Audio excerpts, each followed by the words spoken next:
And in the day-to-day life, it's challenged. It's just challenging because all of us are busy. And as much as I hate the word, I mean, it's that we all have. We like to say, just to make it feel better, when somebody accuses you or I of being busy, hey, I know you're busy, or I know you guys are real busy. No. I have a very full life. That's the life I was promised in the kingdom, is a full and abundant life. And I have a full and abundant life. Mm-hmm. But busy is a life that kind of drives you instead of full, right, which is one that I'm driving with the help of God and the life that I have in God. Mm-hmm.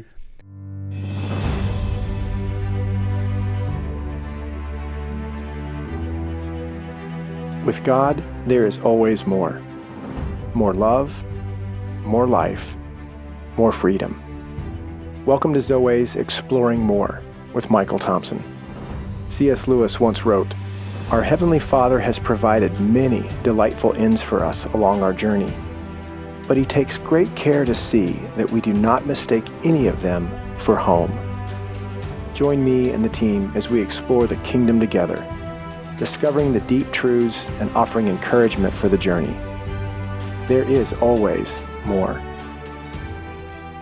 Welcome, friends and allies, to the Exploring More podcast. Hanging out with... I'm back. Tappy. Yeah, I tap on stuff. It drives me crazy. I can't... It just drives me crazy. Some might say I do it to drive him crazy. Yeah. Some might say that. It has been known. It has been experienced. A matter of general knowledge. That I carry with me some OCD, and so there are certain mouth sounds. Okay, I gotta tell this story. Man, yeah, there are tapping. When I joined, wait a minute, I'm not, just giving the short list. Finger snapping, whistling. Whistling is a big one for me too. I don't know what that is, but maybe as a kid, the only time you should whistle while you work is if you're working in a mine. By yourself. Other than that, cut it out. Yeah. Yeah. So with I come with my beautiful bride Sherry to join Zoe in 2016, and I'm literally, Caleb, I'm in the tower 2 days. I made it 2 days, and on the third day, Michael comes in, walks in the door, and hucks a stress ball at me like. I don't want you to come to a single meeting without this ball from ever here on again. out. Yeah, because I'm just doing this. Yeah, driving him crazy. If I have something in the back seat, I think everybody's fluttering around. Yeah, or a box that's just going across the seat, making that. Okay. I just thought of another drive me story. Crazy. Well, when we went to New York, is that ear sensitivity? Is that what all that? I don't know what it is, man. It's okay. There is I think it's misophonia. Comment below if you know what it is, but I think that's what it is.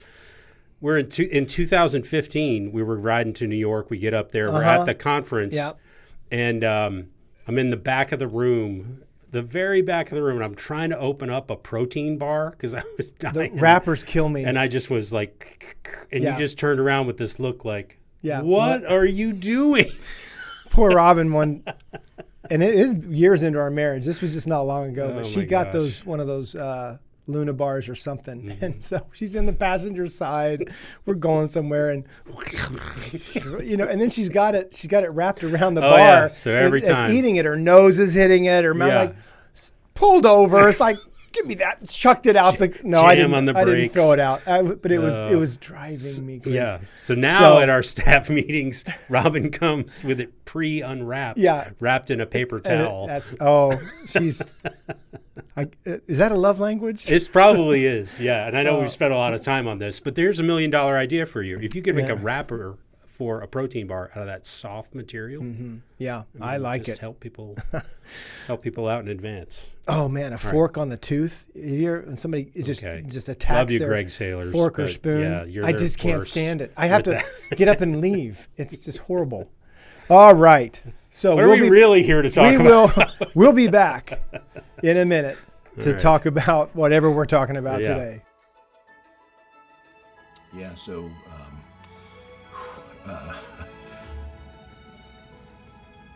possibly one of the most profound moments of my life, really. It was up at one of the old Top Gun events in the mountains up in Virginia, And I remember just really struggling, sitting up literally on top of the mountain. I hiked up there that day, looking out over the camp, and it's beautiful, and feeling like I was in the presence of so many men that had such a connection with God that what's wrong with me? Why doesn't God ever talk to me? Like all these guys are talking about this great experience. And so I spent some time reflecting on that. And as I was walking back down the mountain, all that was in my head was, God, I need to hear you. I need to hear your voice. I need to hear, some semblance of life from you. And as I'm walking, I literally start hearing this running water in the middle of coming down a mountain. I mean, there's not really anything around but brush. It's a mess, and my legs are getting all torn up by the brambles. And I hear this running water, and so I'm thinking, God, this is crazy. And I start to walk over towards it, towards the sound, and find this running creek of just amazing, beautiful spring water. A nice mountain spring that shouldn't have been there. And in my head, I was thinking about God and the sort of the analogy of the river of life and all these things. And then there's this water in the stream, and all of this is happening at once, but I'm thinking to myself, just like show me some kind of light, Lord, show me a light. I'm almost the movie, what's the movie with Bruce Almighty where, show me a sign, and he keeps going by the billboards every time, and he never, just show me a sign, and the signs are all over like falling off of trucks. It was that silly almost that I in my head phrased the words, I just need a light or something from you.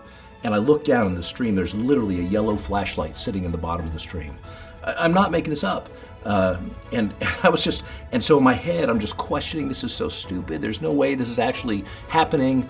And I sort of made this condition with myself. If I pick up that flashlight, it works. This is real. Dude, I swear, I picked up that flashlight, flipped it. It was a pelican light covered in moss. It shone a light as clear as could be. And it was just amazing. And I kind of heard, felt, experienced, I hear you. I see you, and I've got something for you. It was just amazing, and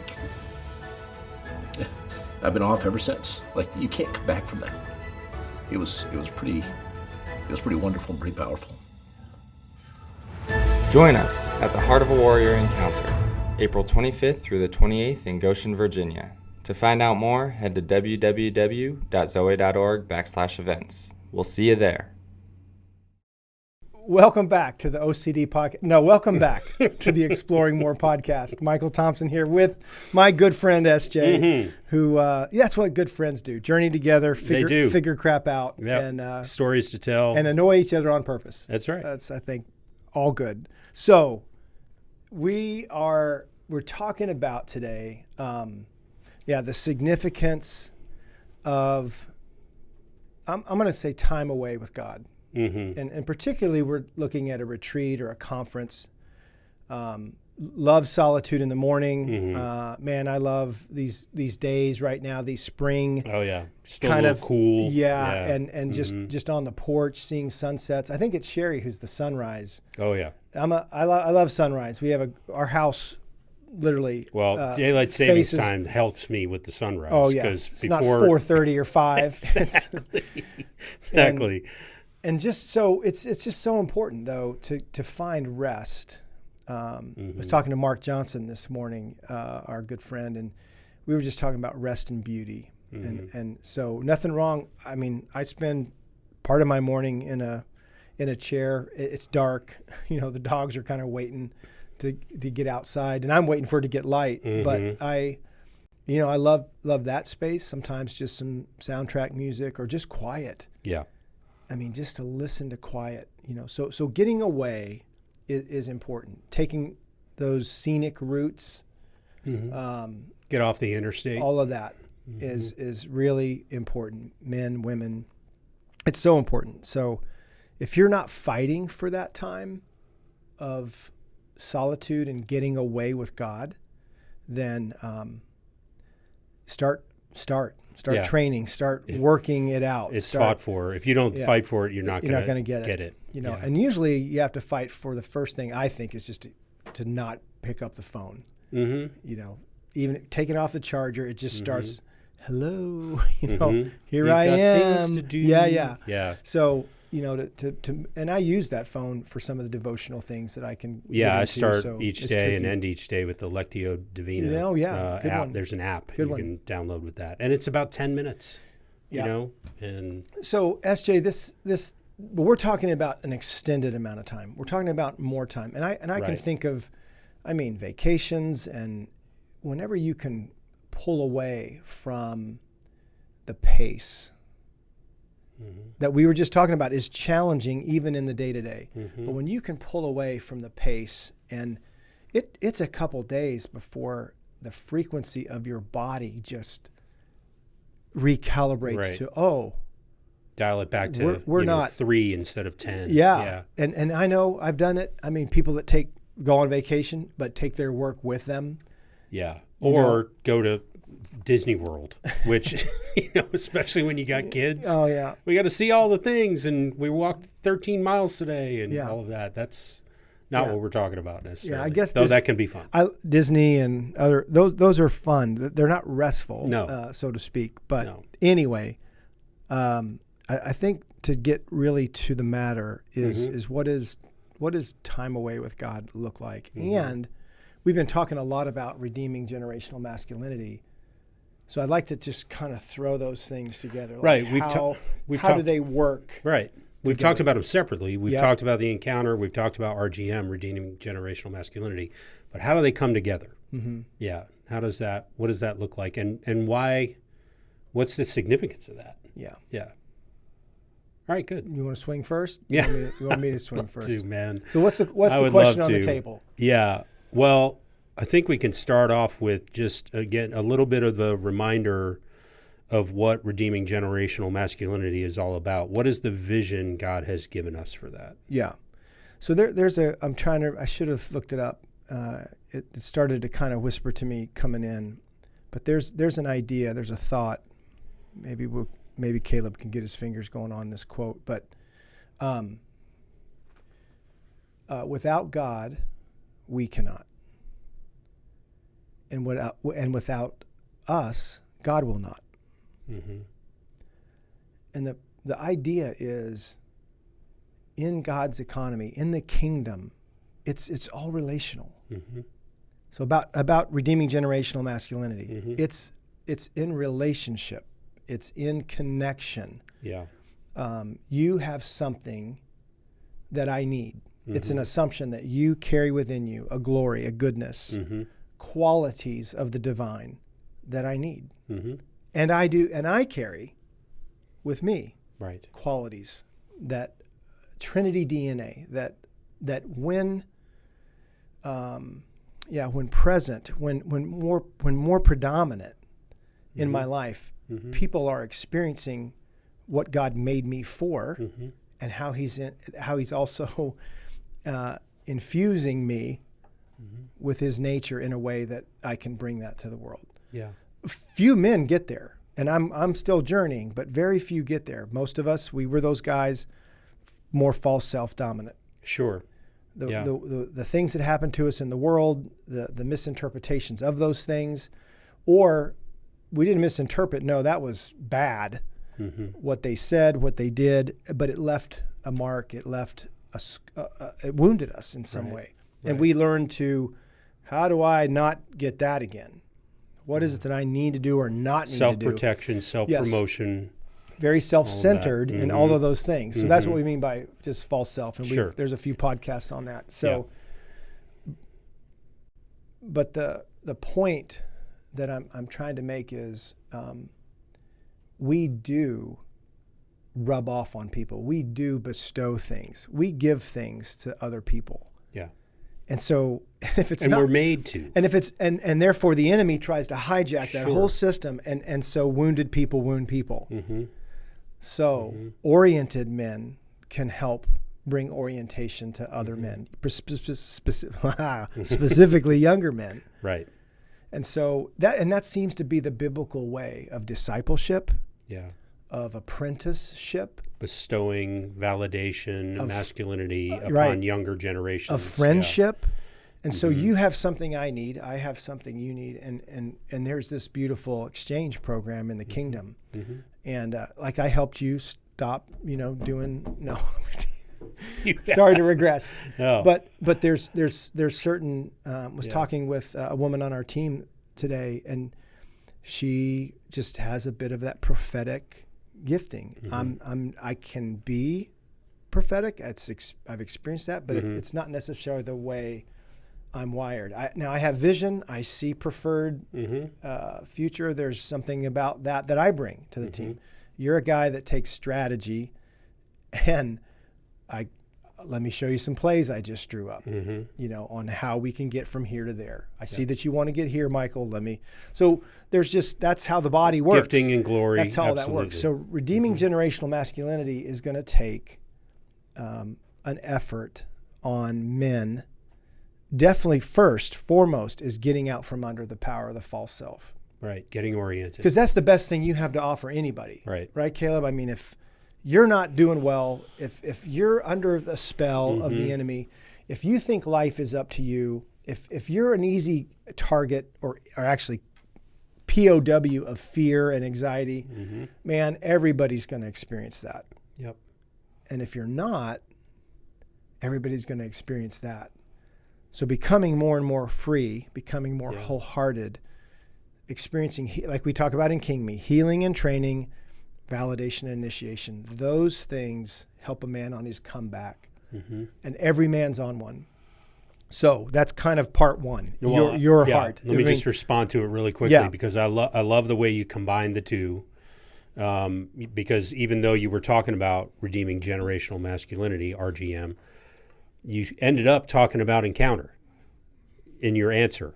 Because I did not realize that, but yes, you're right. They're so intimately connected. Yeah. Like the journey and the environment that we try to create at the encounter weekend for an encounter with God, so that you can get free and more free and more free and more free. Yeah. 5 years in is where I had a huge breakthrough. You've heard me share before. So then you are in a place to offer your heart. Yeah. Because it's your open heart, it's your true heart, it's your true self. And you learn to trust God in a very different way with matters of your past in order to go forward kinder and stronger. Yeah. So I didn't realize it, but you're right that part one about redeeming generational masculinity really starts with your own redemption, right, and your own restoration. Yeah. That's what you bring to the party. That's what you bring to the team. That's what you bring to the foxhole. That's what you bring to your relationships. So, and then part two is looking at masculinity large. Yep. Is now you bring that goodness to others, and it's an invitation. Sometimes it's provoking, sometimes it's disruptive, but those also have their invitation to them as well. So, and in the day-to-day life, it's challenged. It's just challenging because all of us are busy, and as much as I hate the word, I mean it's that we all have. We like to say, just to make it feel better, when somebody accuses you or I of being busy, hey, I know you're busy, or I know you guys are real busy. No. I have a very full life. That's the life I was promised in the kingdom, is a full and abundant life. And I have a full and abundant life. But busy is a life that kind of drives you instead of full, which is one that I'm driving with the help of God and the life that I have in God. But it's in these times away when we break away from all the chores that we're doing around here, which are good things, and we just get a chance to. It's hard for us to even press through sometimes when you and I just get together on the back porch to just enjoy some time away, getting through even some of our chore lists and where we are at this, where we are. Well, where did you leave that tractor, and are the horses over? We got to do all that, but when we get to talking about family and relationships, it's because journey of our own hearts somehow, because how are you doing with your mom? And hey, how did it go with your and Sherry's anniversary? So knowing each other in that way. So that's, now I want to just magnify that to what you were comparing to the encounter weekend. What if there was a relational space in which orientation was the subject and getting free was the rhythm of the weekend? So I think that's where Redeeming Generational Masculinity for your heart, and then we'll have 150 veteran guys there who are coming back for more, but we basically deploy them as part of a greater conference team, whether they're medics or registration or outpost or slinging hash. Yeah, man, or working in the kitchen. Some of them just love to do it and serve the guys. So, but 400 guys and almost half of them are alumni. They're for more, like you said, your fifth year, but the guys that their first year, they're the freshmen, it's just very powerful for them to experience masculinity in ways that are, like I said earlier, strong and kind. Yeah.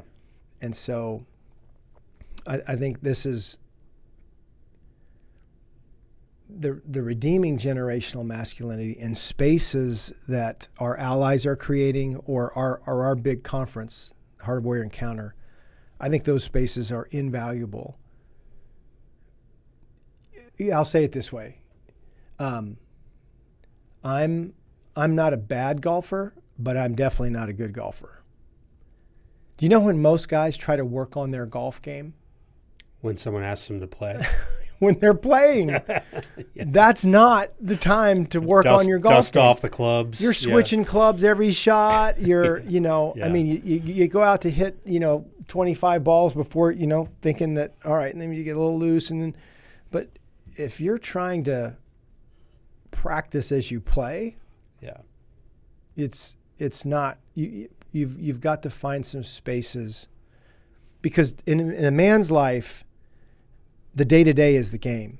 Oh, yeah. The day-to-day is the battle. Oh, yeah. You've got to get out of that and go work on your game and see the battle. And that's why I think these times away are, I'm trying to think of a better word than crucial or critical. Integral. I don't know. That's what's higher than that? I mean, as if your life depended on it, honestly. Yeah, because in many ways it does. I was just thinking when you were talking about practice, you watch game film when you play after the game. Yeah. You watch game film. And I've always thought, like, man, I wish I could see the film on that interaction that when it's over didn't go as well as I thought. If I could just watch the film and go back and say, oh, that's where I should have gone, this way, and I went that way, or whatever it was. So we don't really have that physical option to like put in the tape or restart the recorder and watch the film. Because if it's on film, it's over. If it's on film, it's on film. But what we do have is, the Holy Spirit to guide us. But if you're just operating out of this system that, again, is put in place to self-promote, self-protect, where are you hiding, proving, and fearing? The system is protecting those things. Then you may not even be interested in looking at the film. Right. You're just leaving a wake of bodies behind damage. You. So a great story so we had a board meeting. Oh, yeah. And budgets and things that came up. And so, long story short, I had the opportunity a good 3 or 4 days, before the board meeting to just start to process, what might this be like for me, Jesus? What are we walking into? And these are good friends of ours. Yeah. So long time friends. The fact, I think the challenge for any man, where I'm going with this story, is when they're just ambushed. That false self is right there, probably in a reactionary way. But what what I got to do is practice a bit of what might be in front of me, the challenges I might be faced. And I have to get through those whispers, SJ, of this is you're being irresponsible with this budget, or you're being willy-nilly with this budget, or you're being too optimistic with this. I mean, things that are somewhat subjective. Yeah. And yet to just rehearse that a little bit. Well, yeah. Change the way I got to go in that. And I wasn't on the line, but that's what the first offer, the first signature was. You kind of suck at this, you're about right? to be judged. Yeah. Prepare yourself. Yeah. And it wasn't. That's what true. practice is for. That's what practice is for. So I could step into that moment. Yeah. And bring a good heart, good intention, and believe that my friends on the board are going to do the same. So when I told you a couple days later, you said, "How'd the board meeting go?" I said, "Well, here's a couple things." You went, "Oh yeah." You had your reactionary moment. Response. Yeah, you had your reactionary moment. Like, what? Well, how? Why? Yeah. And I said, hey, it went fine. It went really well. And we're on to the next set of conversations so that we can solve the next set of problems. That's right. But it wasn't personal. But that's the training. That's the value. Absolutely. I mean, I can't tell you how many times I get to practice what we share. Yeah, I get to just be reminded. Once you start living intentionally, you recognize, a couple of things. You recognize that it's in some ways it's an effort.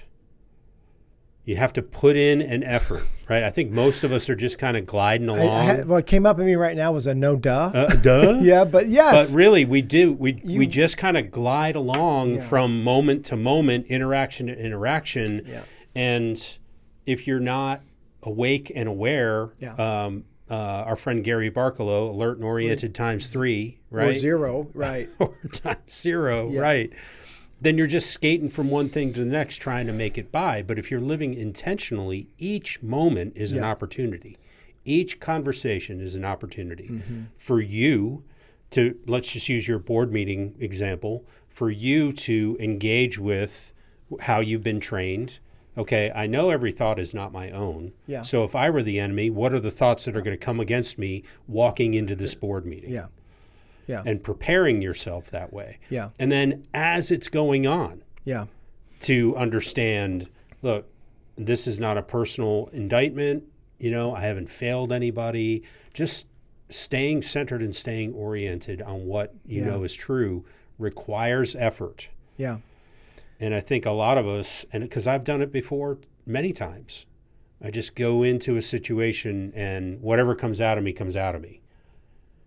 Yeah. And how's that go most of the time? And at some point you in this journey, I would say for you, I've watched, and hopefully for me, that the odds can actually get turned in your favor over time. You get training. And practice. You're ambushed less. One of the stories that we used to use at the weekends was Jason Bourne. Oh, yeah. He doesn't know who he is. Yep. But dadgummit, if he can't put you on the ground and break your arm. That famous scene in the diner. Yeah. You know? So I know I can run flat out at this altitude for half a mile, and there's probably a gun in this pickup truck outside, and I know the sight lines and the exits. But he doesn't know why he knows. Yeah. So his journey is to kind of remember who he is. Yeah. But I think that's just one of the orientation elements of orientation is your identity. Do you and being told is one thing. Being able to read, it's another thing. But experiencing God in that's kind of the one that pushes you over into, I think, the why you want to get away, why you need to retreat, why you need to find comfort and enjoy that kind of rest and solitude that we're talking about. So I think it's huge for redeeming generational masculinity, for your heart and for the hearts of other men. Absolutely. And then there's something that we've watched happen. It's pretty significant now. From the 300, 400 men that are there'll be 20 sets of fathers and sons. And it's not a father-son weekend. Mm-hmm. Yeah. How do you explain that? Well, I think there's hope. I think that's, And some sons and father weekend. Well, and we've seen it both ways, right? I think it's probably somewhere around 50-50 where the son experiences this message and some orientation and says, Dad, you got to come with me. We're talking about a 30 and a 40-year-old, even 50-year-old son that is bringing their dad. That's right, which is it's an enormously courageous thing to do. Mm-hmm. And just as courageous is a 50, 60-year-old dad, 40, 50, 60, saying to their 20, 30-year-old son, would you come with me? Yeah. Because we talk about father wounds at the weekend. And that's got to be tough to be in the room with your son. My son's been there many times. Yeah. To hear about father wounds, and you just kind of go into that. Yeah, my dad's been there. Moment, and if you're not alert and oriented, and you're not trained this way, you can go into, shame. Like, it's too late. I ruined my dad. It's okay to see and hear those voices. It's just not okay to live under their influence. Absolutely. But that's what I was saying. That the enemy will try to do whatever they can do to have you come under that influence. Yeah. So that I haven't experienced yet, SJ, that ends. I just have experienced that it doesn't have to have the power right that it used to. No, it's not going to end. To bring a defensiveness, to bring, some accusation that I've got to, go into dinner with my wife, not just a board meeting, just with my dukes right here. Yeah. It's just a very, very. I think about the man in the arena as you're talking about that. Oh, yeah. And I think, at the beginning of this journey, they're all, like, if I'm in the arena, they're all right there around me. They are right there within striking distance. And then as you get some orientation, you get some training, you get some healing, a lot of them kind of migrate up into the stands. You can hear them saying crap to you, but they're not right there. That's good.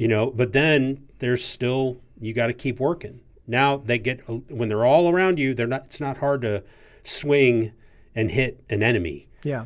But when there's fewer of them and they're more crafty. It's not hard to be overcome by them. Absolutely. Very easy to be overwhelmed. Yeah. But as you get some more training and they kind of move up to the stands because they want to jeer from a distance away, then there's fewer of them around you, but they're harder to hit. And they might be more crafty and more cunning. So in the last few minutes that we have, I love where we've gone. We've talked about RGM. We've talked about Encounter.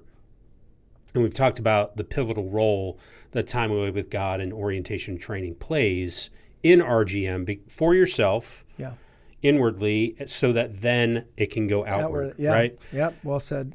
Where are we going after Encounter, after this RGM vision is moving forward? Because it's a big vision, so it's going to take some momentum to get it rolling. But where are we headed? Yeah, well, we've already. It's again good to kind of like where are we now, and what have we been entrusted with to this point? I mean, literally, a few thousand intimate allies, a few thousand good friends, a few thousand men that are trying to walk this way. And yes, there's tens of thousands of books that have been sold. That's a great place to invite a man to just start to get perspective. Yeah. Read this book with me. But the experience of the Encounter weekend, or even in the fall, if somebody gets to find us at one of these legacy summits, where we've taken just a few sessions and brought them out and brought them to people. Yeah, put yourself in the way of goodness. Put yourself in the way of goodness. And I've been to men's retreats. They're not all the same. They're not created equal. Right.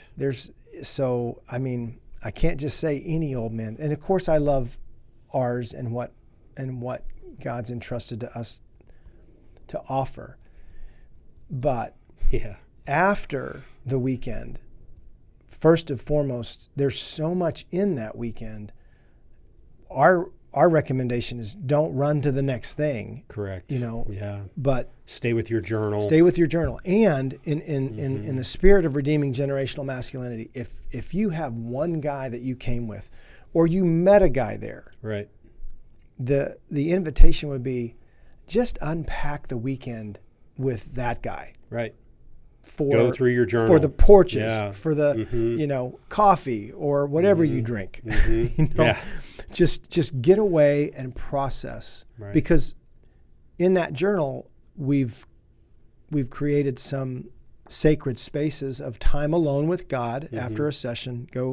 Let's go be with God and ask God a couple questions. So there's content there that maybe a man has never, ever shared with another human being. Huge. One of the most powerful things a man can say to another man. I've never told anyone this. I mean, that'll perk a good listener up. So I think that's part of the after is to be known, which is so vulnerable, so risky, and is no guarantee.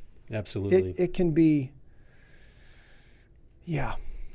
Just because it didn't go well doesn't mean you weren't supposed to do it. Right.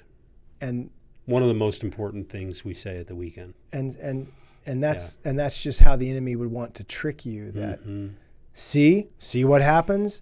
So you do want to be careful who you come into covenant with. Use discernment. Who you come into. Could we share with each other our stories? So that's where I would say is really a huge thing. And if you're not at the weekend or you're not coming off of that, man, even if you get King Me or Heart of a Warrior and you've got a guy or a couple guys, or you can invite your son who lives a few states away, would you go through this book with me? Because my experience with a book is quiet,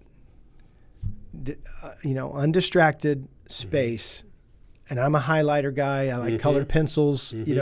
I'll just kind of color my book. Yep.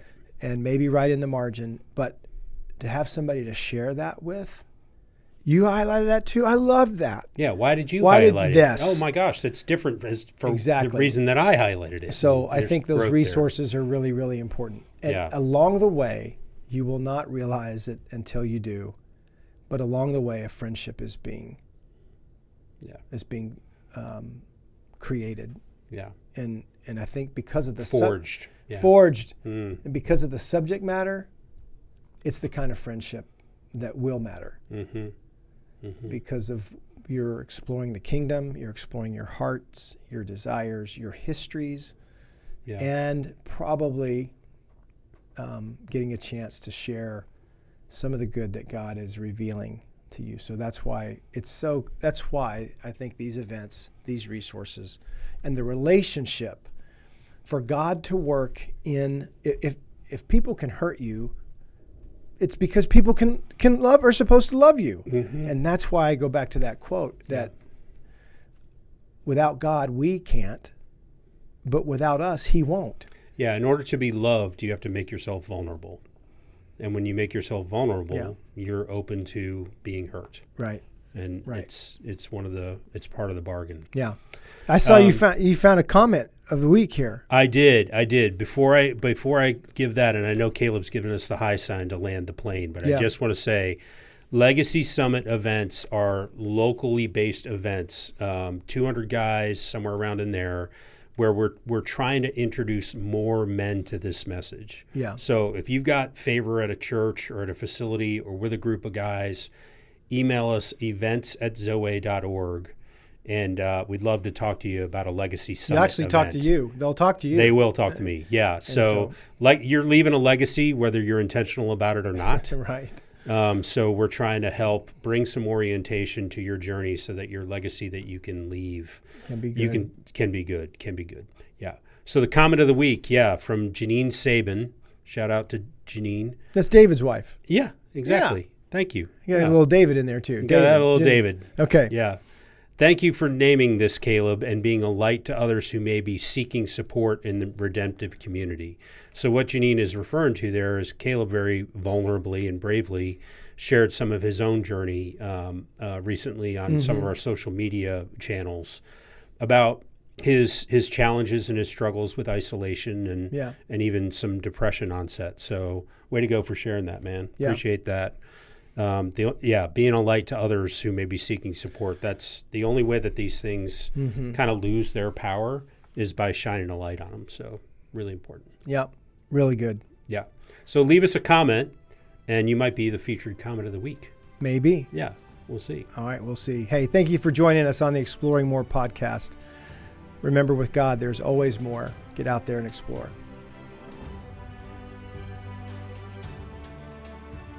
We hope you have enjoyed this episode of Exploring More. The landing page for this podcast is zoe.org/podcast. That's ZOWEH.org/podcast, where you can find the show notes and various platforms to which we broadcast. You can also find us and the Life of More by visiting Zoe on YouVersion Bible app, Right Now Media, our Facebook page, and Zoe on Instagram and Twitter. Remember, with God there is always more, and you were made for more.